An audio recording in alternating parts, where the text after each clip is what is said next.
What drives you, Dan? Well, when I went into coaching 25 and a half years ago, I wanted to change what was called personal development then into true financial coaching stroke mentoring. And I didn't know what I would have to do it, but whatever I've done in my life, I always want to lead. I want to be first. So after about 4 or 5 years, I discovered that even though I'm a good motivational speaker, that's not what I want to do. I want to teach how to create generational wealth, okay? Wealth that normally takes 20 to 25 years to create, which is the definition of a generation, in 3 to 7 years. As we were saying in the car on the way over here, 3 years if you do everything perfectly, which we know nobody does it perfectly. 6 or 7 years for somebody that's good, and 8 to 10 years if you're a real doofus. And I realized the work that it would take, and that I sold all my portfolio, I sold all my assets. Sally and I have been in cash for a long, long time, because I don't want there to be a conflict between me giving the kid advice and my own personal investment strategy. And so as we've continued to develop the templates, the processes, the systems, and the procedures, they're based on success. One success after another success.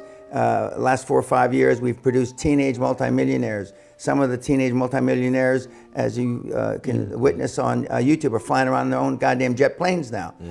We've produced the largest deal in recorded history, the $500 billion NEOM, which is the city of the 22nd or 23rd century, with a mentee, Klaus Kleinfeld. So we've got everything from millions, tens of millions, hundreds of millions, billions, tens of billions, and even hundreds of billions now. And we have all the systems how to do it. And 99.9% of all the kids that have benefited from QLA, I've never met. I wouldn't know them if they were standing in this room, because we decided almost 10 years ago to give all the product away free. Because I went, as you pointed out, I went from the most expensive product online to free. Because that takes away almost all the excuses of the kids that are just flapping their mouth. And now, 2/3 of my time is pro bono. I go around universities all over the world. In fact, I was... Which then you record those videos, also make it available on YouTube. They're also online. And I was at University of Toronto, a leading university last year. And I was at the Naval Academy just a few weeks ago, United States Naval Academy, because I realized the way to really influence the future is influence the kids. Now, unfortunately, my message is too strong for little grammar school kids. It's too strong for junior high school kids. And so I've talked at a couple high schools, but it's probably too strong for high school kids because of the graphicness of my examples. But university kids can get it if they really want. And when I look out in the audience and the university kids, and they say, we understand, but you know, it's so not politically correct. Because I believe political correctness is a manifestation of lack of self-esteem. The world has got less self-esteem than it ever has. In 2016 Gallup poll, the famous pollsters came out with a survey, 87.2% of everybody on the planet is unhappy where they are in life. 87, i.e.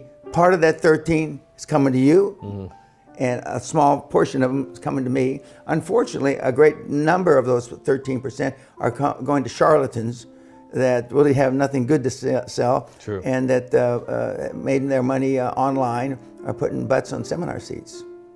And I think nowadays with the kids, there's no excuse. There's so much knowledge and information that's online, but I don't think they value. Sometimes I saw like people even. Actually, that's a question I want to ask us about, like dealing with haters and online and keyboard warriors. I mean, I get a lot, but you get a lot more than I do because how controversial you are. And I don't think people appreciate, because back then, when I met you, you were way more private. I think you were not doing as much training. I think back then it was just 1 year, maybe once a year. Once or twice a year. Once a year, twice a year, right? And it was a small group, like 4 or 5. When I went, it was like 5 guys, I remember. Yeah, 5, 6, yeah. 5, 6 guys. And you were very private.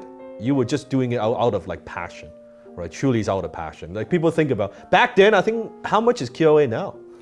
20 grand. 20 grand. Back then, I think it was it 10 10 pounds, 10,000, 10K? No. Back then it was probably 6,000. 6,000, something like that, Yeah. right? It was still a lot of money. It was like all the money I had, but I'm glad I made the decision. So I don't think kids now, they appreciate of having someone like yourself as being able to access your knowledge. I remember, like, I think it was in the castle, that people can't tell the difference between chicken shit and chicken salad. Correct. They don't know the difference. They don't know the difference. They've had an appetite of the chicken shit. One of the slides I start the seminar with now is from Jurassic Park, the movies, where they show a big 8 or 10 foot high shit where a dinosaur made, you know, like that. And most of what's online is that big pile of shit. But I mean, it's like Hitler proved. If you say something that's wrong and a lie and evil enough times and loud enough, people will believe you. Yeah. And most of the people, and you and I both know, a lot of the speakers, not all of them, but a big portion of them are telling bullshit.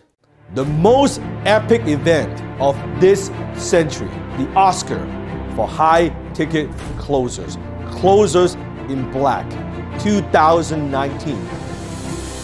The $50 billion man, Dan Peña, king of high ticket sales, Dan Lok. Get your ticket today.